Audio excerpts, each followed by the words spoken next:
Silence in an office after everyone has gone home is a special kind of silence. It's not peaceful. It's heavy and echoing, filled with the ghosts of typed emails, whispered conversations, and broken dreams. In that cavernous quiet, under the pale glow of a single desk lamp, sat Leo. The hum of the server rack in the corner was the only sign of life. In his hands, he held a sheet of paper that summarized the entire wreckage of his professional life in a single, damning paragraph. For 12 years, Leo had been the silent, steady heartbeat of Kingston and Gray. He wasn't in the glamorous client meetings. His domain was the payroll. The numbers. The unglamorous, essential lifeblood of the company. He was the man who made sure everyone got paid accurately and on time, every single month. He knew the tax codes like the back of his hand. The payroll system was a complex, living thing he had nurtured and perfected. He loved the order it represented, the precision, the profound certainty that his work provided security for hundreds of families. He was the invisible man until something went wrong, and then he became the most important person in the building. His desk was meticulously organized. The only personal touch was a framed photo of his daughter, Maya, beaming in her soccer jersey. He was a single father. Maya was his universe, his reason for every long hour, every painstaking audit. Her smile was the light on his darkest days. Then came the new corporate strategy, Vision 2025. The face of this new vision was Julian Thorne, a man with a shiny MBA, binders full of buzzwords, and a smile that never reached his eyes. Julian was assigned to optimize the finance department, and from day one, he looked at Leo as an antique piece of furniture, something outdated and inefficient. The conflict began with a spreadsheet. Julian presented a sleek, revolutionary financial model, full of complicated formulas. Leo, ever the guardian of accuracy, asked a quiet question. He pointed out that the revenue growth formulas were based on outliers and would lead to an unsustainable overallocation. The room went quiet. Julian's smile froze. He said this was forward-thinking analytics, maybe a bit beyond the old manual ways. The public dismissal was humiliating. But Leo let it go. For Maya. He kept his head down. Then came the directive. All budgets had to be migrated to Julian's new master model. Leo examined it with a surgeon's care. His heart sank. It was beautifully, fundamentally flawed. The formulas were wrong. If implemented, it would cause massive payroll errors, a legal and ethical disaster. Leo did what he always did. He prepared a meticulous 20-page report, highlighting every error and risk. He requested a formal meeting with Julian and Mr. Kingston, the CEO. The meeting was on a gloomy Friday. Leo walked in, his report like a shield. But Julian was already speaking, his tone somber. On the projector was not Leo's report, but Leo's own timesheet from the last month. Julian's voice was grave. He said they'd discovered a breach. Leo had been logging overtime for hours he was not in the office. The data suggested a systematic manipulation. Leo's world tilted.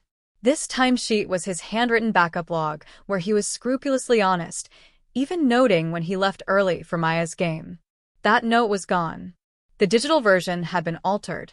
This is falsification, Julian said, a breach of the deepest trust. Mr. Kingston, avoiding Leo's eyes, sighed with weary resignation. He said Leo's service had been long, but integrity was their cornerstone. They had to let him go. Effective immediately. The words hung in the air. Let you go. For 12 years of loyalty. For trying to prevent a disaster. For a lie on an Excel sheet. Security escorted him out in 10 minutes, a walk of shame past wide-eyed colleagues. He wasn't allowed to pack his things or retrieve Maya's photo. As he passed the glass doors for the last time, he saw Julian through the window, already back at his desk, smiling a real, deep, triumphant smile. Leo stood on the cold sidewalk, the autumn wind biting through his jacket. The silence had migrated inside him, a vast, hollow ringing. He thought of Maya, of tuition, of rent, of the secure world he had lost. But deep within that silence, a new sound began. A soft, steady, metallic tick. A timer. And it had just started counting down. The first week was a fog of shame. He told Maya he was between projects, forcing cheer into his voice. He applied for jobs, but he was overqualified, too specialized. The termination for gross misconduct was a scarlet letter. The anger came later. It crystallized into a hard, sharp diamond of intent. He replayed the meeting 1,000 times. Julian's timing was too perfect. It was a preemptive strike. Going through old boxes from his office, he found a folded sticky note in his own handwriting, a reminder that Julian had asked for admin rights to the payroll server. Leo had denied it. This was the trigger. Julian needed him, out of the way. Leo was a firewall, and Julian had burned the house down to bypass it. That night, Leo didn't sleep. He sat at his kitchen table and began to think not as a victim, but as a strategist. He knew the system's every secret. His new project was a blueprint for reclamation. He needed to understand the magnitude of the why. What was worth destroying his life over? He still had contacts. He met Sarah from IT, who whispered that since he left, payroll had been a nightmare.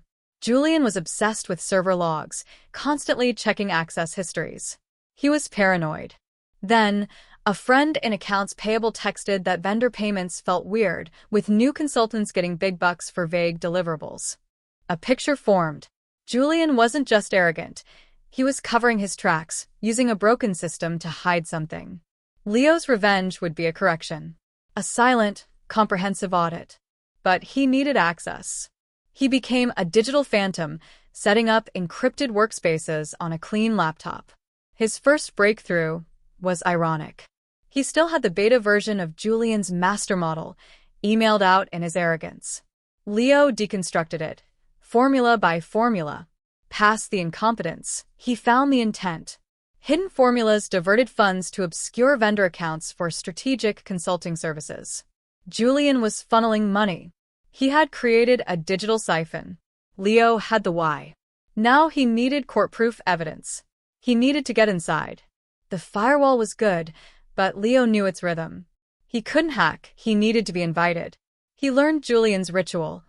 Every Friday at 3 p.m., he requested a weekly access log report. Leo crafted a perfect phishing email, posing as IT security, warning of an audit, and requiring immediate identity verification. The link led to a flawless replica of the company VPN login page. Julian, in his hurry to avoid disruption, took the bait. Credentials captured. Access granted. The ghost was inside. Leo worked with methodical speed, mimicking Julian's digital fingerprint. He downloaded server logs, payment registers, vendor files. He was a shadow, bearing witness. The story the data told was breathtaking. Julian had created 3 impressive shell companies with no real employees. Payments, siphoned through the flawed model, were approved by Julian himself, just under the threshold requiring a second signatory. The money flowed out to a numbered offshore account. He was bleeding the company dry, hidden in chaos. Leo needed the final link. Proof Julian owned the shells. He remembered the HR conflict of interest form. The submitted PDF was blank, but the version history held a draft with a placeholder. List SGA, DPS Holdings, the initials of 2 shell companies. Julian had forgotten to scrub it clean. A perfect fingerprint. Leo had it all. He logged out, erasing his traces. He sat in the dark, the data glowing. The anger was now a surgical tool. He could destroy Julian with an anonymous email, but that felt insufficient. Julian had taken everything in a brutal, public act. Justice needed to be a mirror. It needed to be poetic. The monthly payroll, the largest of the quarter, was next week. Leo's cold smile returned. He would not crash the system. He would make it speak. He would force the truth in a voice so loud no one could ignore it. He built his weapon, a visual, animated slideshow showing the money flow, the flawed formulas, the damning HR draft. He titled it Project Vision 2025, a financial leakage audit. He hosted it on an anonymous server. The final slide stated it would email everyone at 10:15 a.m. on payroll Thursday unless deactivated by a unique passcode. That passcode was the transaction ID of Julian's first fraudulent transfer. To stop the exposure, Julian would have to enter the proof of his own crime. Leo planted the bomb on the company intranet via a legacy backdoor, a hidden redirect that would take anyone clicking a leadership update link to his countdown site. He wrote 2 letters, one to Mr. Kingston detailing the scheme, one to his colleagues offering personal vindication. Both were scheduled to send 1 minute after the countdown, a fail-safe of truth. For the final psychological warfare, he made one last ghostly incursion. He altered the payroll system to send the approval confirmation to Julian's private Gmail, the one linked to the shells, and triggered dummy alerts about vendor tax failures. The trap was set. On Wednesday night, he ate pizza with Maya. She said he seemed better. He said he was finally fixing a broken thing. He felt a profound peace. The revenge was a clock, wound and set. All that was left was for Julian to walk into the throne room and pull the trigger on himself. Thursday morning, Julian strode in, feeling powerful. He logged in and froze. Alerts glowed red. Vendor tax verification failed for all 3 shell companies. Panic crackled. He had to fix this before payroll. Then an email chimed. It was from the payroll system, sent to his private Gmail, confirming the payroll approval. The blood drained from his face. Someone knew. The ghost was real. At 10 a.m., his boss popped in, asking if payroll was set. Julian, voice tight, said yes. His hands shook as he navigated to the approval screen. He had to run it. He clicked approve. The system processed. At the bottom of the confirmation screen, a new hyperlink appeared. View Q3 Vision 2025 Financial Update. He clicked it. His browser opened to a site he'd never seen. Bold letters declared, Project Vision 2025, a financial leakage audit.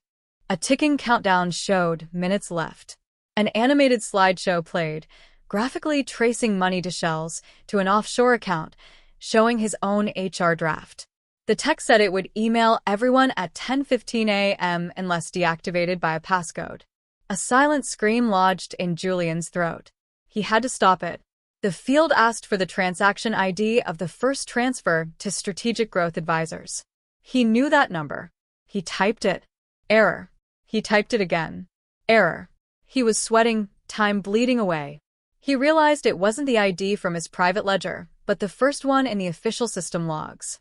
He scrambled, found it, and typed it in. The countdown stopped. Frozen with minutes left. Julian slumped, a sob of relief in his chest. He'd stopped it. On the screen, the frozen site dissolved. New words filled the screen in bold white. Passcode confirmed. Transaction ID. Number displayed. User, Julian Thorne. Broadcast deactivated. Audit log generated. Below, in the default font of the old payroll system, a message appeared. Hello, Julian. You just entered the key to your own handcuffs. The deactivation log, with your username and this transaction, along with a full audit, has just been sent to Mr. Kingston's printer, his email, and the inbox of every member of the board of directors. The system works, doesn't it? Sincerely, the ghost in the machine. At that exact moment, 10:16 a.m., 2 emails hit the servers.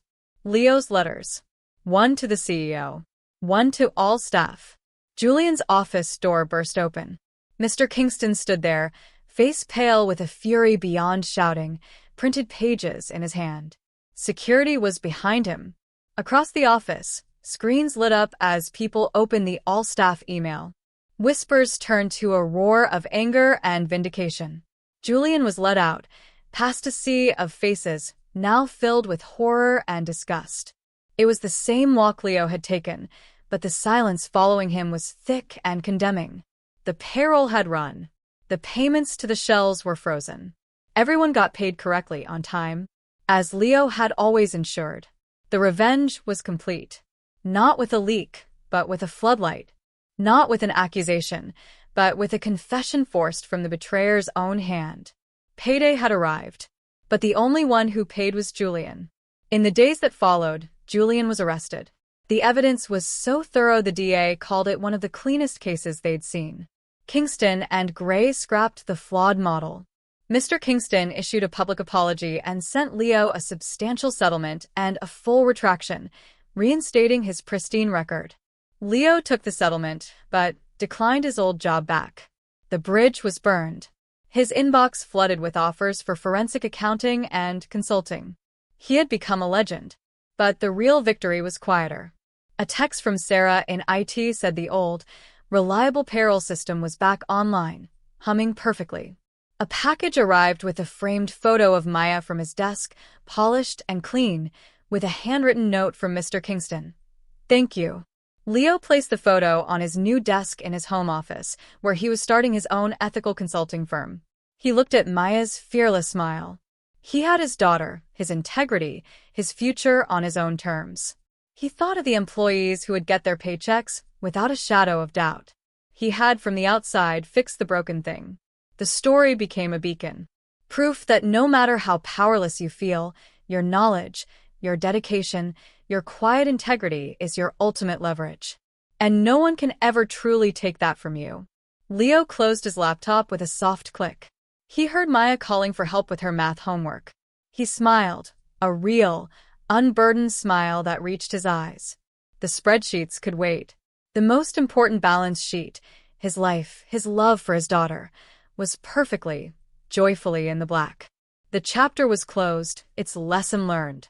A new, brighter chapter, written on his own terms, was just beginning. And this time he was holding the pen.